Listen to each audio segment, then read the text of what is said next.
Les puissances mondiales se sont engagées à travailler pour la stabilité en Syrie et dans la région environnante après que des rebelles islamistes ont renversé le leader syrien de longue date, Bachar al-Assad, dimanche. L'allié d'Assad, Moscou, a déclaré que les troupes russes en Syrie sont en alerte maximale, mais que les rebelles ont garanti la sécurité de ses bases militaires dans l'État. Avant que des rapports n'émergent indiquant qu'Assad et sa famille se trouvent à Moscou et ont obtenu l'asile, le ministre russe des Affaires étrangères, Sergueï Lavrov, a déclaré que la Syrie ne doit pas être laissée entre les mains du groupe terroriste. La Russie est un allié de la Syrie depuis un certain temps, fournissant une assistance militaire et politique au régime d'Assad, surtout après la guerre civile qui a commencé en 2011. Le président américain, Joe Biden, a déclaré qu'il s'engagerait avec tous les groupes syriens pour créer un chemin de transition du régime d'Assad vers une Syrie indépendante et souveraine.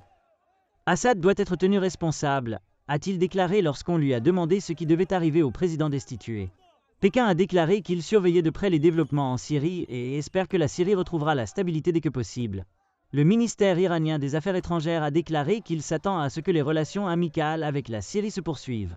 Le ministre turc des Affaires étrangères, Hakan Fidan, a déclaré que son pays, qui a soutenu les mouvements des rebelles en Syrie, aidera à guérir les blessures de la Syrie et garantira son unité, son intégrité et sa sécurité. Le président français, Emmanuel Macron, a salué la chute de l'État barbare d'Assad en Syrie. Le chancelier allemand, Olaf Scholz, a déclaré que Berlin est prêt à faire sa contribution à une solution politique pour apporter la paix à l'État dévasté par la guerre.